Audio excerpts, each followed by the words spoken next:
Hello everyone. Today we are going to discuss about financial leverage. ये leverage analysis के concept की third video है. इससे पहले हम leverage analysis के concept को और operating leverage को कवर कर चुके हैं. इन वीडियोस के लिंक मैंने आपको डिस्क्रिप्शन में दे दिए हैं, आप वहां जाके देख सकते हैं. इस वीडियो में हम सीखेंगे financial leverage क्या होता है, definitions क्या क्या है, financial leverage के क्या इफेक्ट होते हैं, फाइनेंशियल लीवरेज के लिए स्टेटमेंट कैसे बनाते हैं और फाइनेंशियल लीवरेज या फिर डिग्री ऑफ फाइनेंशियल लीवरेज को कैसे कैलकुलेट किया जाता है. तो न्यूमेरिकल सीखने के लिए हमने यहाँ पे 4 क्वेश्चंस का एग्जांपल लिया है. मैंने सारे वो पॉसिबल एडजस्टमेंट इंक्लूड किए हैं जो आपसे फाइनेंशियल लीवरेज में पूछे जा सकते हैं. तो 4 क्वेश्चंस की हेल्प से हम फाइनेंशियल लीवरेज को क्लियर करने की कोशिश करेंगे.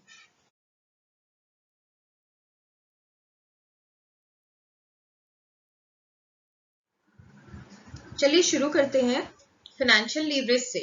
It relates to the financing activities of a firm. The sources from which funds can be raised by a firm from the point of view of the cost can be categorized into 2 categories. इसका मतलब है financial leverage financial activities से related होता है. Financing activities means आपका capital structure कितना है, कहाँ से फंड लेके आ रहे हैं, कहाँ फंड्स को यूटिलाइज कर रहे हैं, ये सारा फाइनेंसिंग एक्टिविटीज का पार्ट है.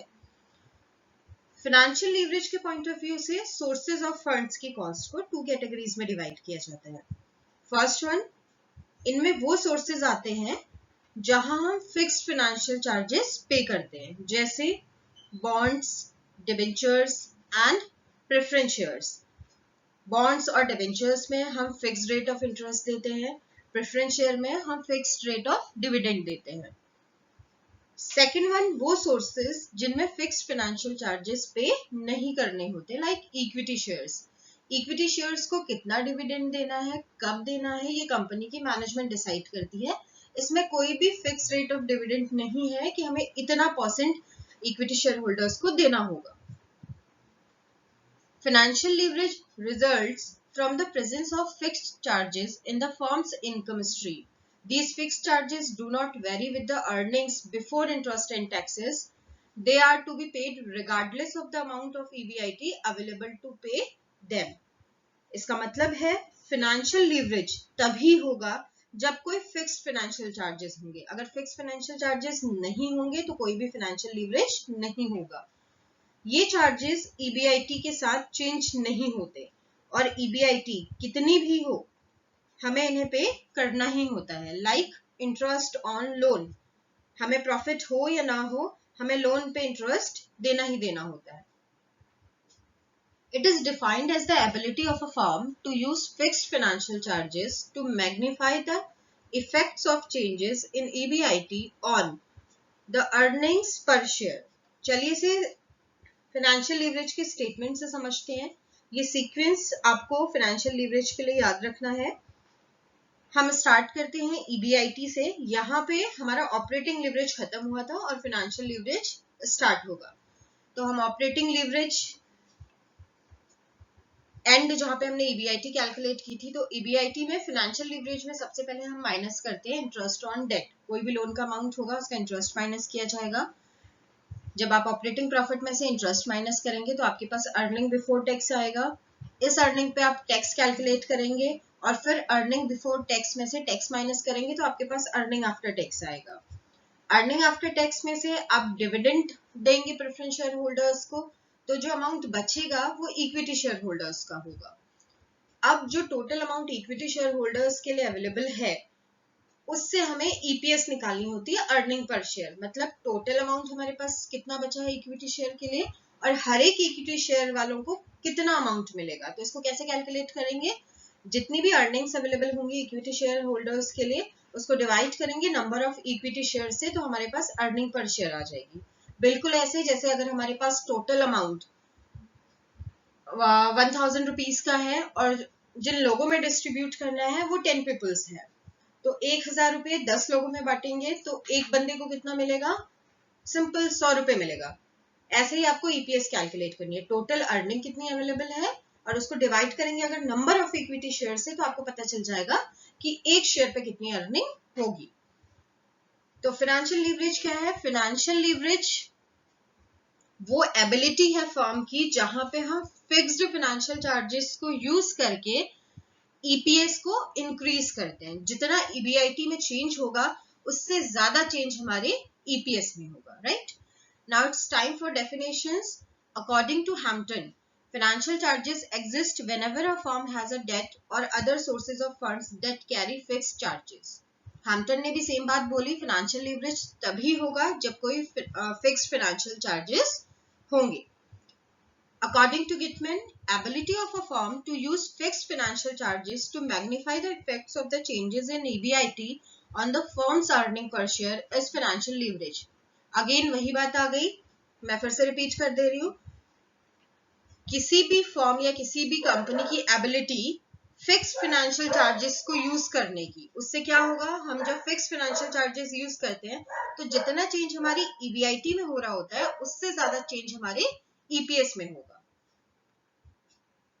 The financial leverage can be, financial leverage is favorable or positive when EBIT is more than the fixed cost. Favorable means positive होगा। कैसे पॉजिटिव होगा? जब हमारी ईबीआईटी हमारे सोर्सेस की कॉस्ट से ज्यादा हो। बहुत सिंपल है, अगर मेरा प्रॉफिट मेरी कॉस्ट से ज्यादा है तो मुझे पॉजिटिव आंसर मिलेगा, रिटर्न मेरे ज्यादा है। और दूसरी कंडीशन होगी जब फाइनेंशियल लीवरेज अनफेवरेबल होगा।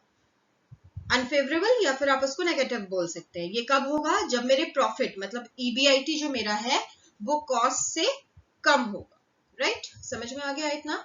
इन शॉर्ट देख लेते हैं फाइनेंशियल लीवरेज है क्या।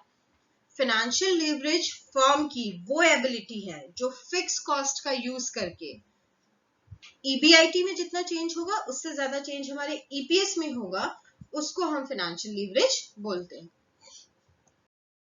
क्वेश्चन है, The following is the capital structure of X Limited Company. X Limited Company का capital structure आपको दिया गया है। देखते हैं क्या क्या दिया गया है। Equity share capital at ₹100 per share, ₹8 lakh. इसका मतलब इक्विटी शेयर से जो हम कैपिटल लेके आ रहे हैं उसका टोटल अमाउंट 8 लाख रुपीस है और हर एक शेयर की प्राइस कितनी है? 100 रुपीस है। 10% प्रेफरेंस शेयर कैपिटल ₹6 लाख।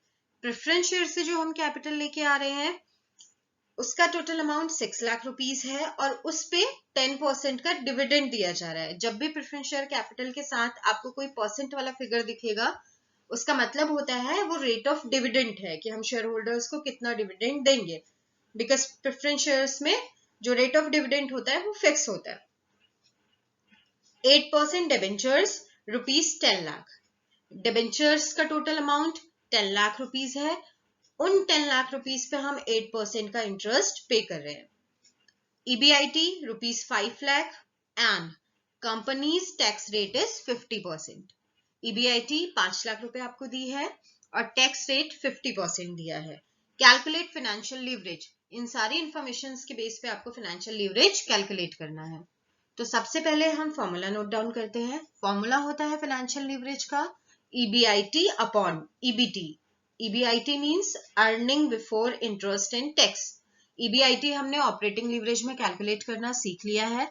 जिन्होंने भी ऑपरेटिंग लीवरेज की वीडियो नहीं देखी है वो जाके पहले ऑपरेटिंग लीवरेज की वीडियो देख लें, फिर वो फाइनेंशियल लीवरेज सीखे, right? EBIT upon EBT means earning before tax. Earning before tax वो अमाउंट है जिस पे हम पहले लोन का इंटरेस्ट पे करते हैं, उसके बाद हम प्रेफरेंस शेयर होल्डर्स को डिविडेंड देते हैं। बिकॉज इंटरेस्ट पे हमें टैक्स की छूट मिलती है, पर जो डिविडेंड हम देते हैं प्रेफरेंस शेयर होल्डर को, because dividend part of profit होता है, तो उस पे किसी तरीके की भी हमें टैक्स की छूट नहीं मिलती। तो जो भी अमाउंट हमको प्रेफरेंस शेयर होल्डर्स के लिए दिया गया होगा उसके साथ हमें टैक्स एडजस्ट करना होगा। तो हमारा फॉर्मूला क्या बन जाएगा? Financial leverage equals to EBIT। EBIT हम एज इट इज लिखेंगे, EBT को हम कन्वर्ट करते हैं EBIT माइनस इंटरेस्ट। जैसा मैंने बोला कि EBIT में से सबसे पहले हम इंटरेस्ट पे करते हैं, तो हमने पहले इंटरेस्ट माइनस किया, minus DP। DP means dividend on preference shares divided by 1 minus T। T means होता है टैक्स रेट। तो यहाँ पे आपने क्या किया, आप जो भी डिविडेंड दे रहे हैं प्रेफरेंस शेयर होल्डर्स को, उसके साथ आपने टैक्स एडजस्ट किया। तो आप इस फॉर्मूले को कंसीडर करिएगा जब भी आप क्वेश्चन करेंगे। शुरू करते हैं सोल्यूशन। सोल्यूशन करने से पहले हम वर्किंग नोट बना लेते हैं, बिकॉज कुछ ऐसी चीजें हैं जिनका कैलकुलेशन हमको करके रखना चाहिए। पहली चीज, इंटरेस्ट ऑन डिबेंचर्स। हम डिबेंचर पे कितना इंटरेस्ट दे रहे हैं, बिकॉज फॉर्मूले में आपको इंटरेस्ट चाहिए। तो कैसे इंटरेस्ट निकालेंगे, डिबेंचर का अमाउंट हमें 10 लाख रुपीस दिया हुआ है और 10 लाख पे इंटरेस्ट है 8% का, तो 10 लाख इंटू 8%, तो हमारे पास आएगा 80,000। सेकेंड चीज, हमें dividend for preference share holders चाहिए, तो डिविडेंड का रेट भी हमें दिया हुआ है। प्रेफरेंस शेयर कैपिटल हमें 6 लाख दी है, 6 लाख पे डिविडेंड हम कितना दे रहे हैं, 10% का, तो 6 लाख का 10% कैलकुलेट करेंगे तो डिविडेंड आएगा 60,000। अब फॉर्मूले में रखते हैं ईबीआईटी। ईबीआईटी आपको सीधे सीधे क्वेश्चन में दी है 5 lakh rupees upon EBIT again 5 lakh minus interest. Interest working note में देखिए आपने कितना कैलकुलेट किया था, 80,000 minus DP dividend to preference share holders. तो डिविडेंड कितना दे रहे हैं आप, वर्किंग नोट में देखिए 60,000 आपने कैलकुलेट किया था, upon 1 minus T. T tax rate कितना है, 50%। 50% को आप कैसे लिखते हैं, 50 अपॉन 100, तो आप उसको 0.50 लिख सकते हैं। तो सबसे पहले अब आप क्या करेंगे, आप ब्रैकेट सॉल्व करेंगे। तो हमने ब्रैकेट सॉल्व किया, 1 माइनस 0.50 जब हम करेंगे तो हमारे पास 0.50 आएगा। बाकी सारी चीजें हमने एज इट इज लिख दी। उसके बाद हम 60,000 को 0.50 से डिवाइड करेंगे तो हमारे पास आएगा 1,20,000। यहां तक हमने बाकी चीजें एज इट इज लिखी है, हमने सिर्फ ब्रैकेट सॉल्व किया है, राइट। अब आपको क्या करना है, डिनोमिनेटर सॉल्व करना है, बिकॉज न्यूमरेटर में आपके पास सिर्फ एक फिगर है। तो डिनोमिनेटर कैसे सॉल्व करेंगे, आप 80,000 माइनस का है और माइनस का 1,20,000 है, तो दोनों को प्लस कर दीजिए पर वैल्यू माइनस में आएगी। तो 1,20,000 प्लस 80,000 तो कितना हुआ, माइनस का 2 लाख। फिर आपने क्या किया, 5 लाख एज इट इज लिखा अपॉन 5 लाख माइनस 2 लाख कितना होगा, 3 लाख। इसको डिवाइड करके सॉल्व करिए तो आपका ऑपरेटिंग लीवरेज आ जाएगा 1.6।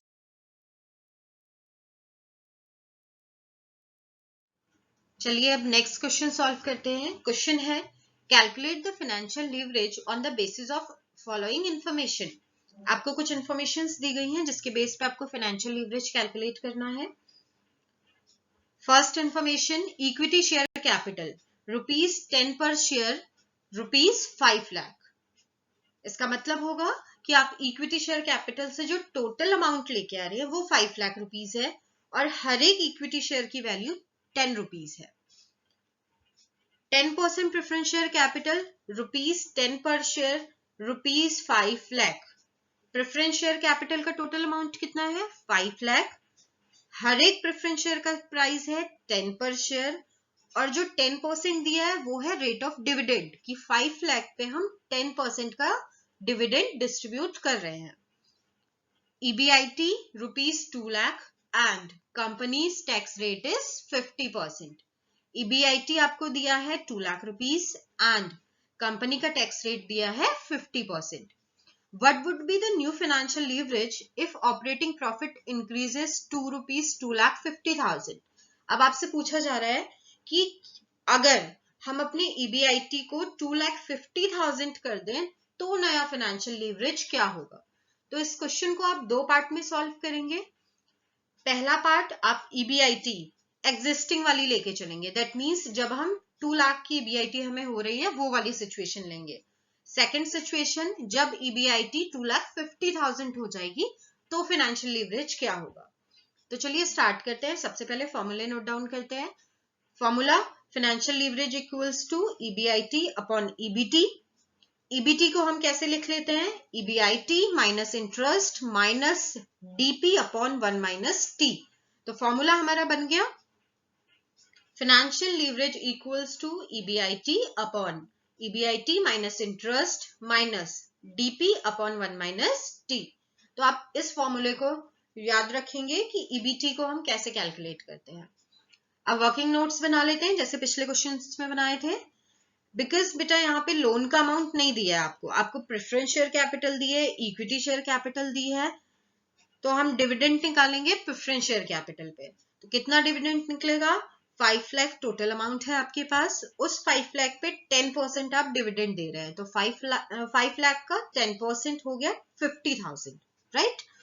ये वर्किंग नोट में हमने डिविडेंड कैलकुलेट कर लिया। अब फाइनेंशियल लीवरेज कैलकुलेट करना शुरू करते हैं, फॉर्मूले में पुट करते हैं EBIT। पहली कंडीशन में EBIT 2 लाख रुपीस है, तो हमने 2 लाख लिखा, upon EBIT again 2 lakh rupees minus interest. Interest इस पूरे क्वेश्चन में कहीं पे भी लोन की या डिबेंचर की बात नहीं की गई है, तो इंटरेस्ट क्या हो गया आपका? 0 हो गया, बिकॉज वहां पे कोई इंफॉर्मेशन नहीं दी है, तो आप उसको निल मान के चलेंगे। समझ में आया इतना? फिर हमने करना है माइनस DP। DP मीन्स हम प्रेफरेंस शेयर होल्डर्स को कितना डिविडेंड दे रहे हैं, तो हमने वर्किंग नोट में कैलकुलेट किया 50,000 upon 1 minus T, tax rate कितना है? 50%, तो हमने उसको 0.50 लिख लिया, राइट। तो अब हम क्या करेंगे? हम सबसे पहले ब्रैकेट सॉल्व करेंगे, तो हमने 1 माइनस 0.50 सॉल्व किया, तो हमारे पास आया 0.50, बाकी सारी चीजें एज इट इज हम लिखेंगे।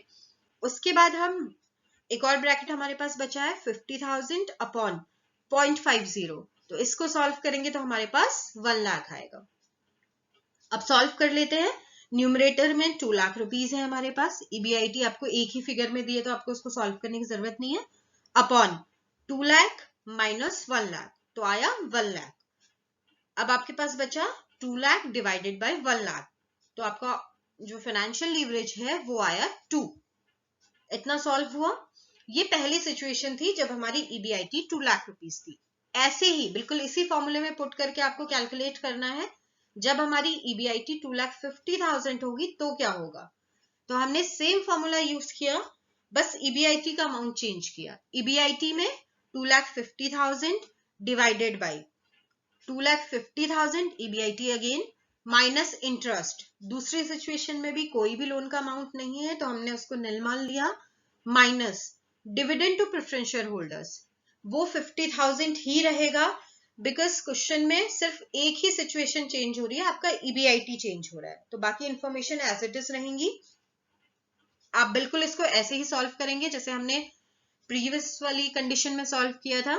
पहले आप 1 माइनस 0.50 सॉल्व करेंगे, तो आपके पास आएगा 0.50, फिर आप 50,000 डिवाइडेड बाय 0.50 सॉल्व करेंगे, तो आपके पास आएगा 1 लाख।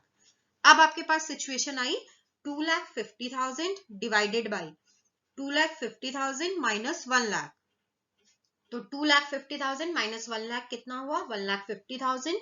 तो वैल्यूज क्या बची आपके पास? 2 लाख डिवाइडेड बाई 1,50,000, तो आपका फाइनेंशियल लीवरेज जो है वो 1.33 कैलकुलेट होके आ गया। अब क्वेश्चन ये है कि कौन सी फर्म ज्यादा रिस्की होगी अकॉर्डिंग टू फाइनेंशियल लीवरेज। तो बहुत सिंपल है बेटा, जिसका लीवरेज जितना ज्यादा होगा वो फर्म उतनी ही रिस्की होगी। इस ऑप्शन में जब EBIT हमारी 2 लाख रुपीस है, वहां पे हमारा ऑपरेटिंग लीवरेज फाइनेंशियल लीवरेज 2 आ रहा है, और जब हमारी EBIT 2,50,000 है, वहां पे हमारा फाइनेंशियल लीवरेज 1.33 आ रहा है। तो हमारी फर्म कब रिस्की होगी? पहली सिचुएशन में, राइट।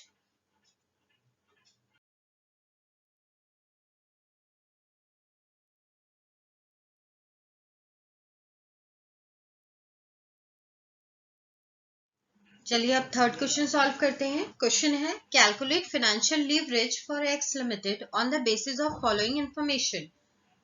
कुछ इंफॉर्मेशन आपको दी गई है एक्स लिमिटेड की, जिसकी बेस पे आपको फाइनेंशियल लीवरेज कैलकुलेट करना है। तो इंफॉर्मेशन है ओनर्स इक्विटी ₹35 लाख, इसका मतलब इक्विटी शेयर कैपिटल 35 लाख है।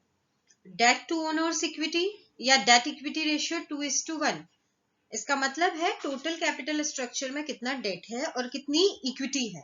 तो रेशियो क्या है आपके पास? 2:1।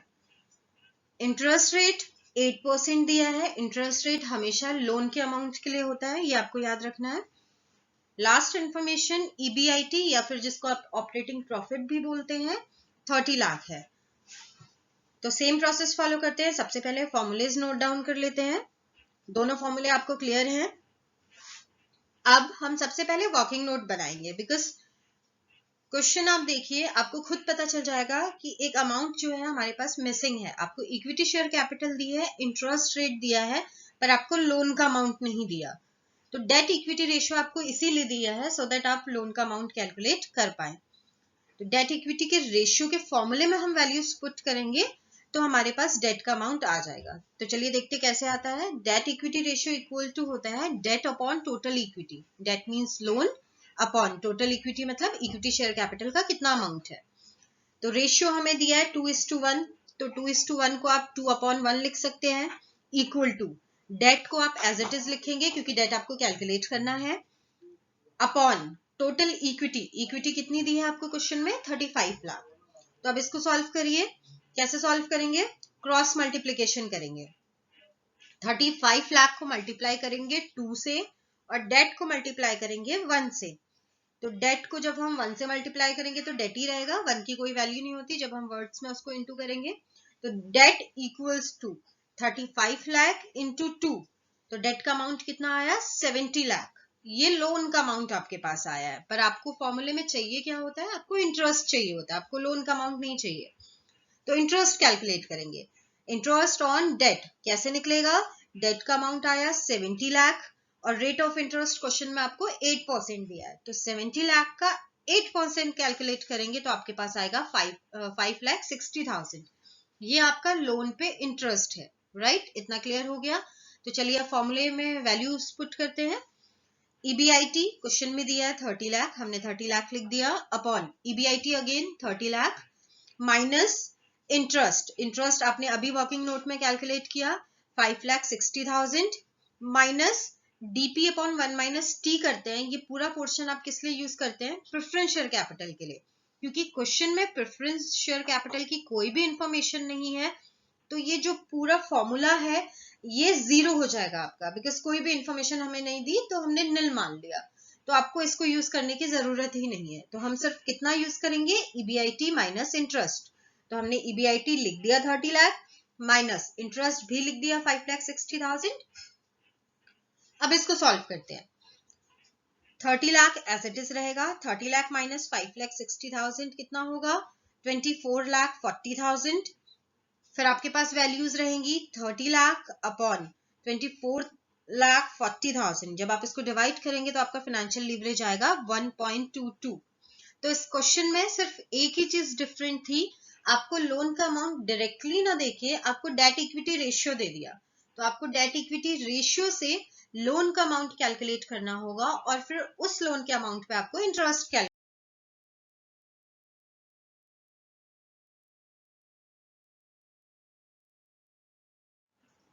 चलिए अब लास्ट क्वेश्चन सॉल्व करते हैं। आई होप इतने क्वेश्चन से आपका फाइनेंशियल लीवरेज का कॉन्सेप्ट क्लियर हो जाएगा। उसके बाद भी कोई ऐसा एडजस्टमेंट है जो आपको समझ में नहीं आ रहा या कोई नया एडजस्टमेंट आता है तो आप मुझे यूट्यूब पे कमेंट करके बता सकते हैं। आई विल ट्राई कि मैं उसको सॉल्व करके आपको समझा दूं। तो देखते हैं क्वेश्चन क्या है। On the basis of following information calculate degree of financial leverage if EBIT is ₹4 lakh and ₹6 lakh. आपको degree of financial leverage calculate करनी है, यहाँ पे फाइनेंशियल लीवरेज कैलकुलेट नहीं करना है। डिग्री भी एक वे होता है फाइनेंशियल लीवरेज को कैलकुलेट करने का, बट इसका फॉर्मूला डिफरेंट होता है। तो आपको डिग्री ऑफ फाइनेंशियल लीवरेज निकालना है या फाइनेंशियल लीवरेज निकालना है, पहले आपको ये क्वेश्चन में देखना पड़ेगा। तो कंडीशंस क्या दी हैं? आपको दो कंडीशंस दी हैं। एक केस आपकी EBIT 4 लाख है और दूसरा आपकी EBIT 6 लाख है। तो ये दोनों सिचुएशंस अलग अलग हैं। प्रेजेंट EBIT 5 लाख, जो करेंटली आपको ऑपरेटिंग प्रॉफिट हो रहा है वो 5 लाख का हो रहा है। 10% डिवेंचर्स ₹10 लाख। आप डिवेंचर से 10 लाख का टोटल अमाउंट ला रहे हैं जिसपे रेट ऑफ इंटरेस्ट 10% है। 8% preference share capital ₹5 lakh. Preference share capital से आप 5 लाख रुपीस टोटल लेके आ रहे हैं और उस पर आप डिविडेंड कितना दे रहे हैं? 8%। मैं पहले भी बता चुकी हूँ, डिबेंचर के साथ जो परसेंट लिखी होती है वो रेट ऑफ इंटरेस्ट होता है और प्रेफरेंस शेयर कैपिटल के साथ जो परसेंट लिखी होती है वो रेट ऑफ डिविडेंड होता है। इक्विटी शेयर कैपिटल ₹10 पर each, ₹8 lakh and tax rate is 50%। That means equity share capital total आपकी 8 लाख रुपीस है और हर एक शेयर का प्राइस 10 रुपीस है और टैक्स रेट कितना है 50%। तो चलिए सबसे पहले हम फॉर्मूला देखते हैं। फॉर्मूला हम क्या यूज करते हैं, degree of financial leverage equals to percentage change in EPS upon percentage change in EBIT.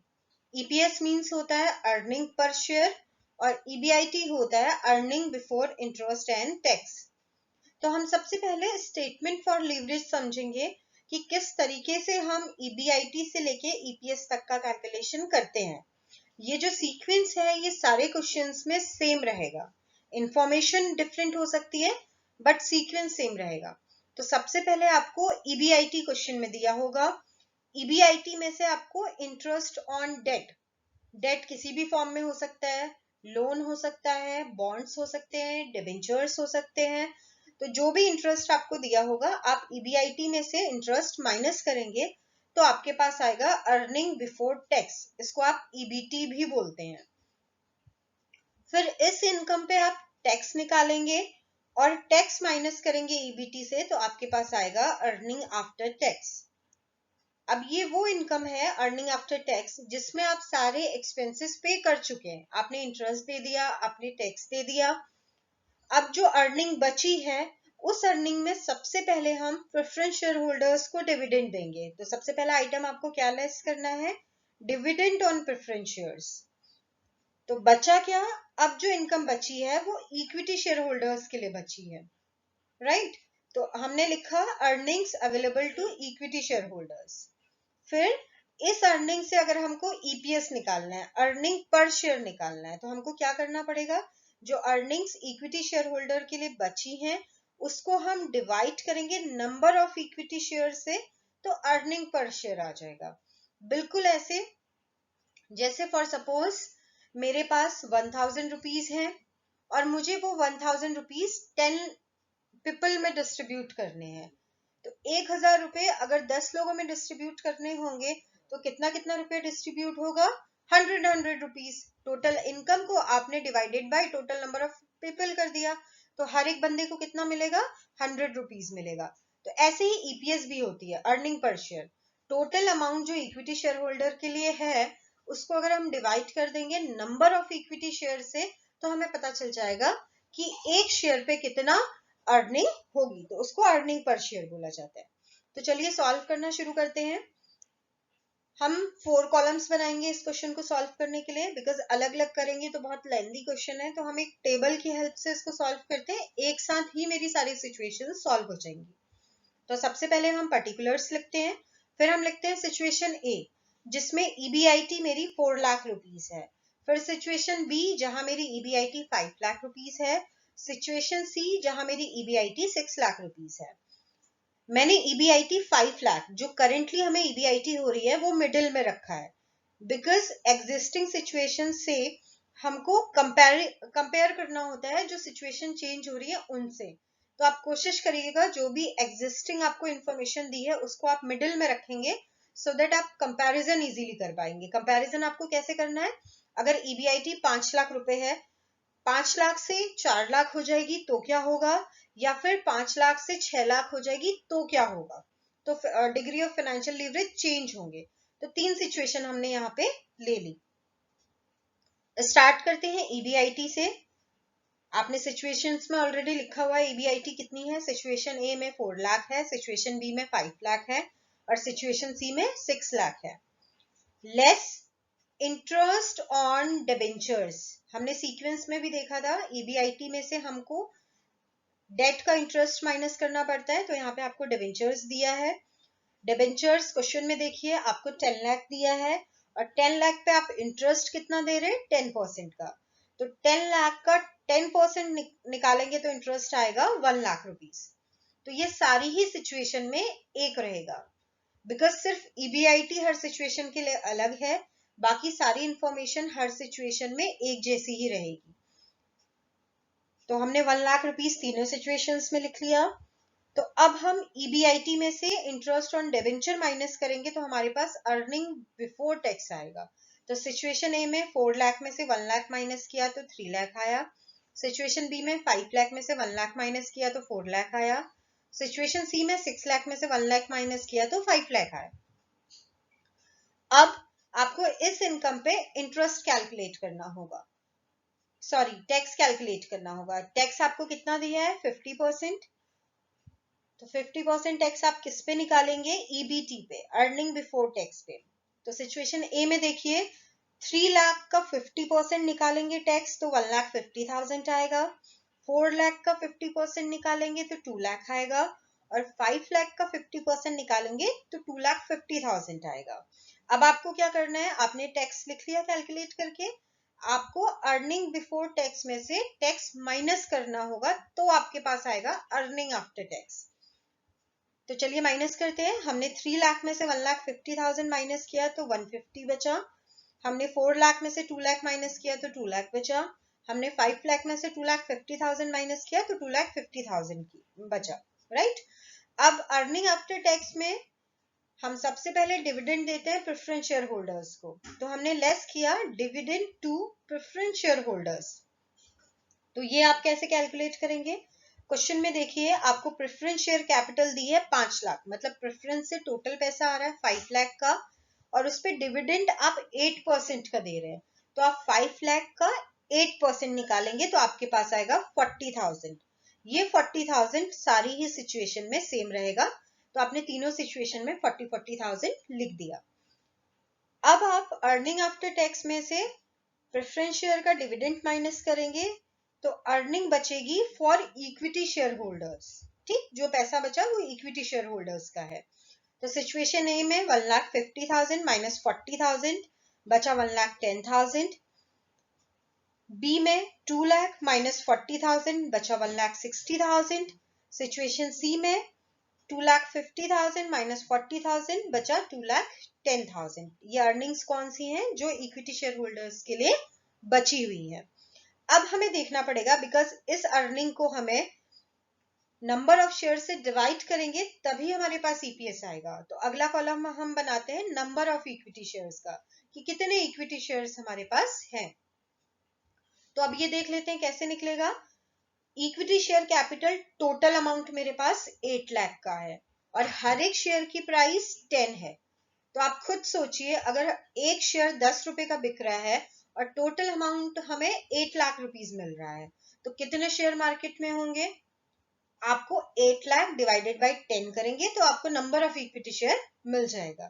तो कितना होगा 80,000। ठीक है, दोबारा रिपीट कर रही हूं, कैसे करेंगे।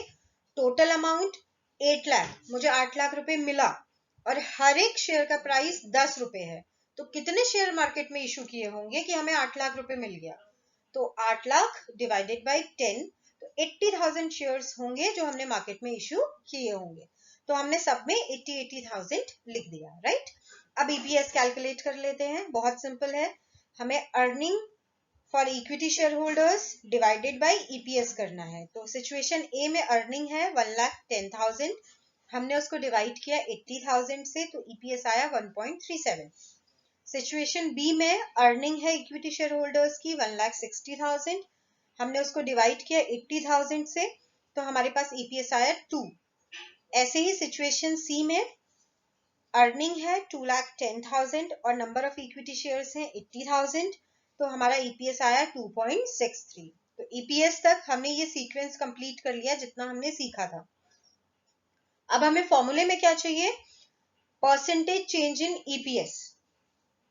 तो परसेंटेज चेंज इन ईपीएस कैसे कैलकुलेट करेंगे, हम ऑलरेडी परसेंटेज चेंज इन ऑपरेटिंग लीवरेज में सीख चुके हैं। दोबारा मैं रिपीट कर देती हूँ। यहाँ पे हमेशा एग्जिस्टिंग सिचुएशन को आप बेस वैल्यू मानेंगे। सिचुएशन बी आपके लिए एग्जिस्टिंग है, मतलब 5 लाख की ईबीआईटी हमें हो रही है, तो ये एग्जिस्टिंग सिचुएशन है आपकी, इसको आप बेस वैल्यू मानेंगे।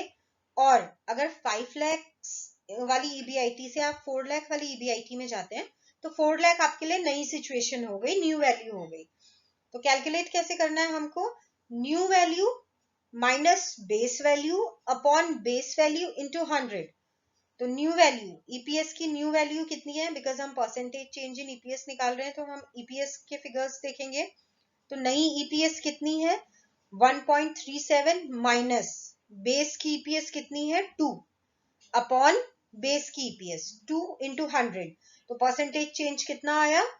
-31.5%। माइनस में किस लिए बेटा? बिकॉज यहाँ पे 1.37 माइनस 2 आपने किया है, 2 बड़ा है तो ये आंसर माइनस में आएगा। अब हम चलते हैं सिचुएशन सी में। ये सिचुएशन क्या है? हम 5 लाख की ईबीआईटी से 6 लाख की ईबीआईटी में गए हैं, तो यहाँ पे भी एग्जिस्टिंग जो सिचुएशन है मेरे लिए बेस वैल्यू 5 लाख वाली ही रहेगी। तो अगेन सेम फॉर्मूले में रखते हैं। न्यू वैल्यू कितनी है ईपीएस की? 2.63 माइनस बेस वैल्यू कितनी है? 2 upon base value again 2 into 100, तो आंसर आया +31.5%। अब फॉर्मूले में आपको चाहिए परसेंटेज चेंज इन ईबीआईटी, तो नेक्स्ट कॉलम बनाएंगे परसेंटेज चेंज इन ईबीआईटी का। सेम फॉर्मूला यूज होगा, बस हमें ईपीएस की जगह ईबीआईटी की वैल्यूज देखनी है। तो न्यू वैल्यू कितनी है ईबीआईटी की? 4 लाख माइनस बेस वैल्यू कितनी है? 5 लाख अपॉन 5 लाख इंटू 100, तो कितना परसेंट चेंज हुआ? -20%। ऐसे ही सिचुएशन सी में जाते हैं। न्यू वैल्यू कितनी हो गई ईबीआईटी की? 6 लाख माइनस बेस वैल्यू कितनी? 5 लाख। हमेशा जो एग्जिस्टिंग सिचुएशन रहेगी वो ही बेस वैल्यू रहेगी, और किसी भी कंडीशन में वो चेंज नहीं होगी। आप 4 लाख पे मूव करोगे तब भी आपके लिए 5 लाख एग्जिस्टिंग या बेस वैल्यू रहेगी। आप 6 लाख पे मूव करोगे तब भी 5 लाख आपके लिए एग्जिस्टिंग या बेस वैल्यू रहेगी। तो divided by 5 lakh base value है इंटू 100, तो कितना चेंज हुआ? +20% का। बस नेक्स्ट कॉलम अब हम डिग्री ऑफ फाइनेंशियल लीवरेज बना लेते हैं। हमने दोनों चीजें कैलकुलेट कर ली है, परसेंटेज चेंज इन ईपीएस और परसेंटेज चेंज इन ईबीआईटी। तो फॉर्मूले में रखते हैं। परसेंटेज चेंज इन ईपीएस कितना आया? -31.5% divided by percentage change in EBIT कितना आया? -20%। तो आपका जो फाइनेंशियल लीवरेज या डिग्री ऑफ फाइनेंशियल लीवरेज आया वो आया -1.57। ऐसे ही हम सिचुएशन सी में रखेंगे। Same percentage change in EPS हमारे पास आया था 31.5% divided by percentage change in EBIT हमारे पास आया था 20%। तो सॉल्व करेंगे तो आएगा 1.57। अब देखते हैं माइनस और प्लस का मतलब क्या है। माइनस का मतलब है बेटा अनफेवरेबल कंडीशन, मतलब ये कंडीशन हमारे लिए अच्छी नहीं है। क्यों? क्योंकि अगर मेरा प्रॉफिट 20% से कम हुआ, ईबीआईटी लिखा हुआ है -20%, अगर मेरा प्रॉफिट 20% से कम हुआ तो मेरा जो ईपीएस है वो 31.5% से कम हो जाएगा, और ज्यादा कम हो जाएगा। अगर 20% प्रॉफिट कम हो रहा था तो 20% ही ईपीएस कम होना चाहिए था। बट जैसा कि लीवरेज का कॉन्सेप्ट है, हम फिक्स कॉस्ट को यूज करके रिटर्न्स को बढ़ा देते हैं, तो ये बिल्कुल अपोजिट भी हमको इफेक्ट कर सकता है। जितना प्रॉफिट कम हुआ उससे ज्यादा ईपीएस कम हो गया। अब सिचुएशन सी में चलते हैं। अगर मेरा जो ईबीआईटी का चेंज है वो 20% हुआ है तो हमारे ईपीएस में 31.5% का इंक्रीज हो जाएगा। तो सिचुएशन सी ही आप सिलेक्ट करोगे क्योंकि ये आपके लिए फेवरेबल कंडीशन है, ये पॉजिटिव रिटर्न दे रहा है और ज्यादा